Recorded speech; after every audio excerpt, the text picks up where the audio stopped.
if we can turn to our page 1637. The reason. This is the thing. Oh, okay. The reason why I chose this, it taught me already about love.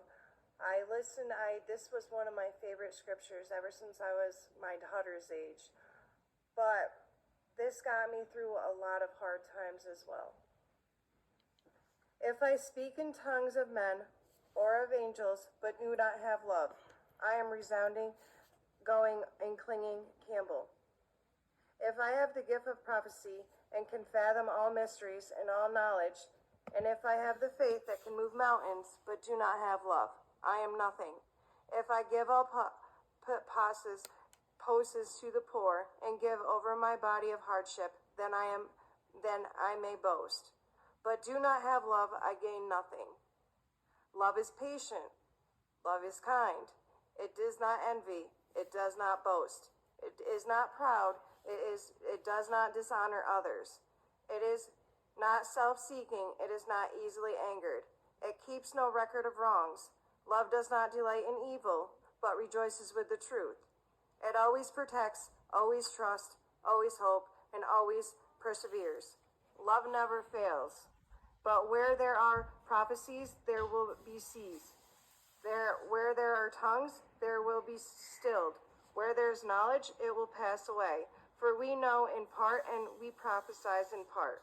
But when completeness comes, what is in a part disappears. When I was a child, I talked like a child. I thought like a child.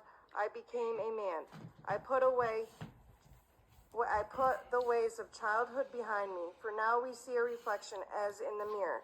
Then we shall see face to face. Now I know in part, that I shall know fully, even I am fully known.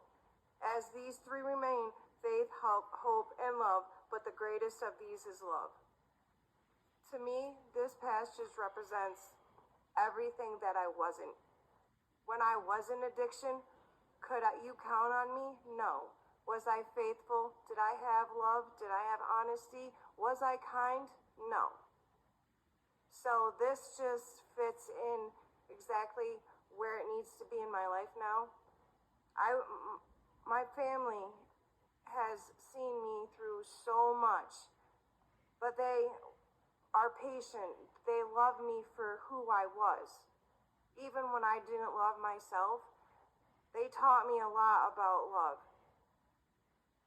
And they didn't dishonor me. Like, I put my mom and my kids, my father, all through more than any family or parent should ever have to go through. But because of them and because of the grace of God, I stand here now and can be able to share you and tell you my story.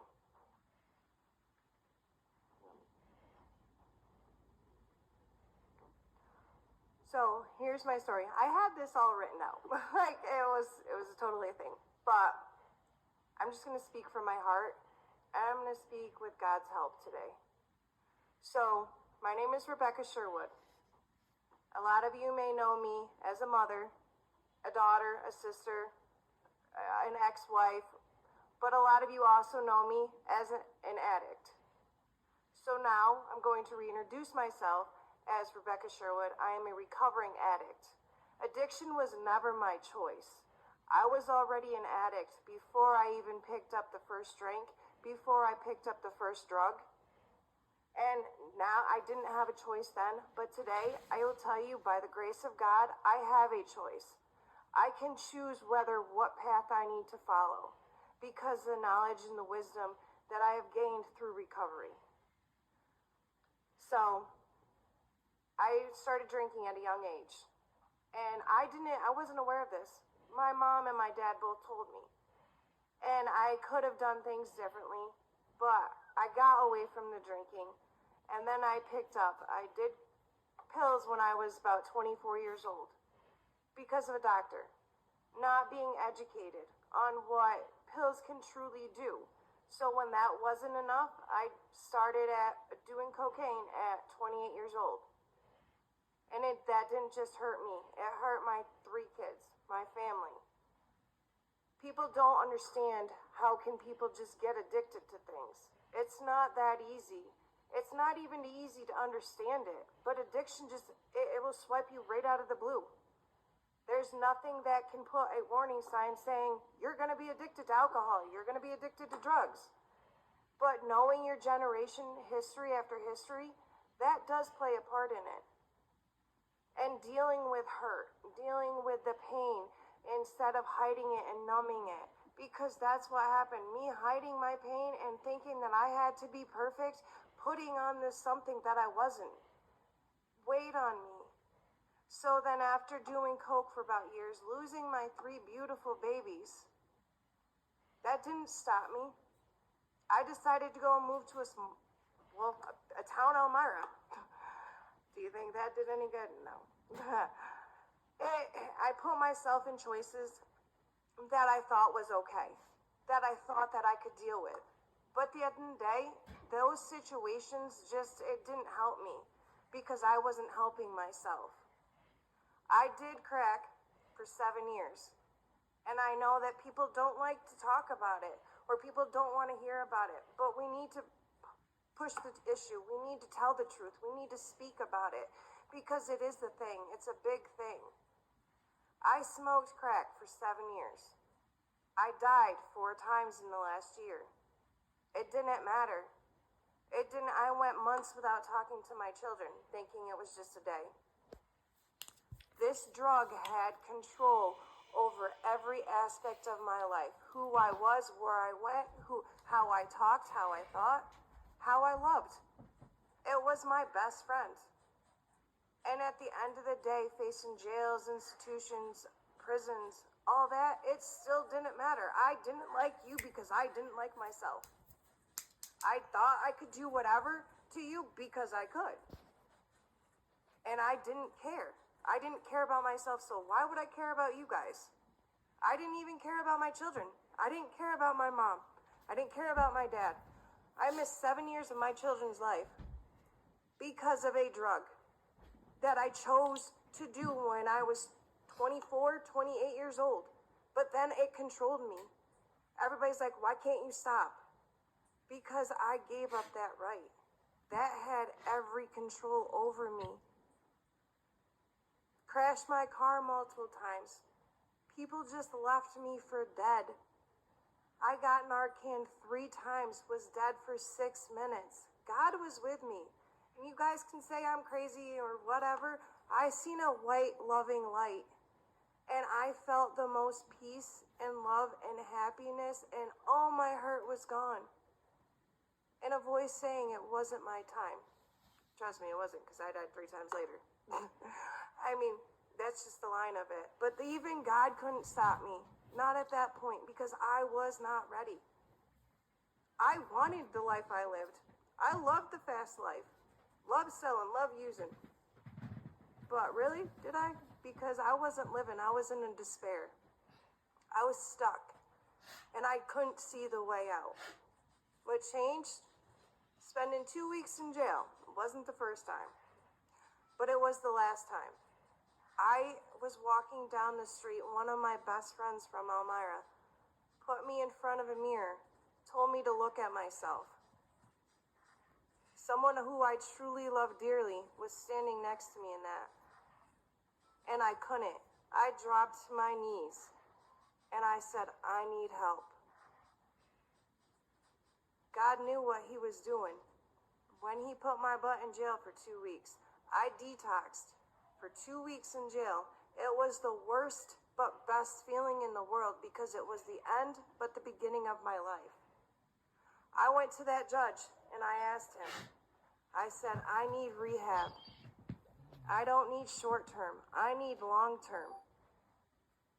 And that judge, he put my butt in rehab. I spent 34 days up in Hornell. Then I went to God's Mountain.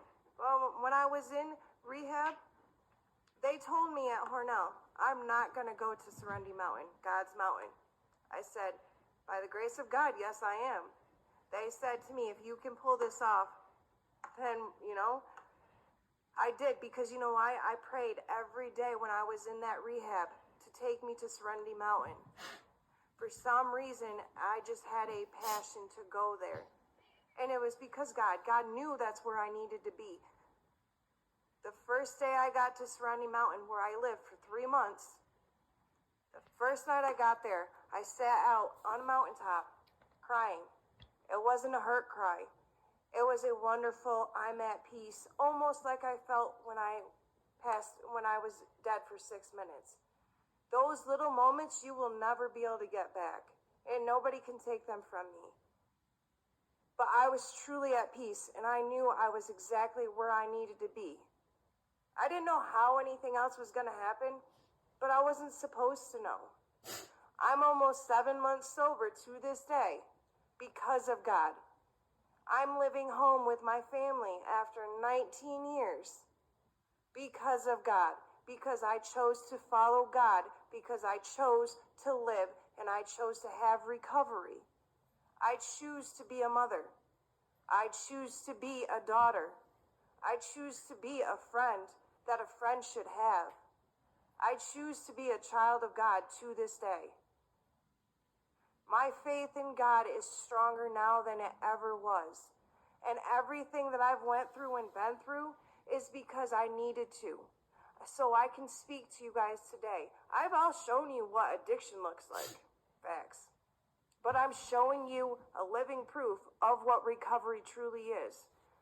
Because nobody expected me to be speaking at a church, to be trying to go and do my recovery coach and life coach.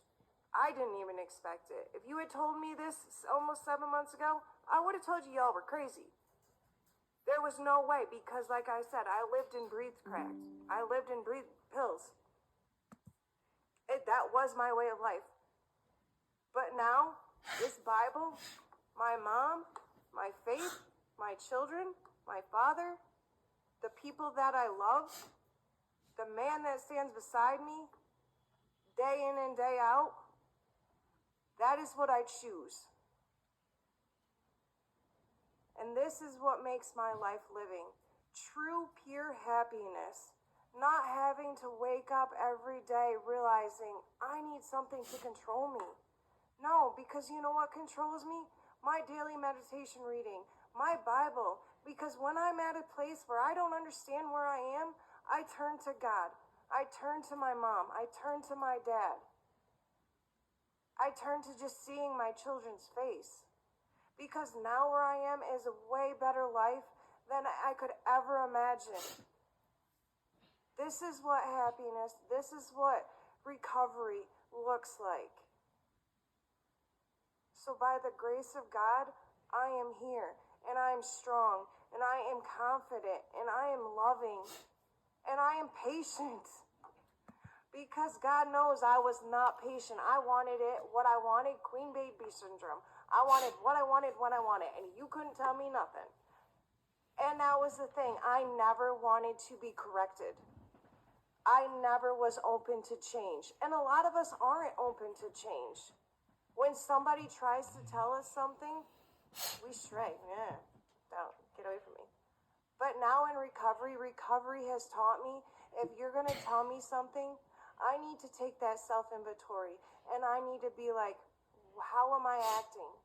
What am I saying? What am I doing to make somebody see that about me? Because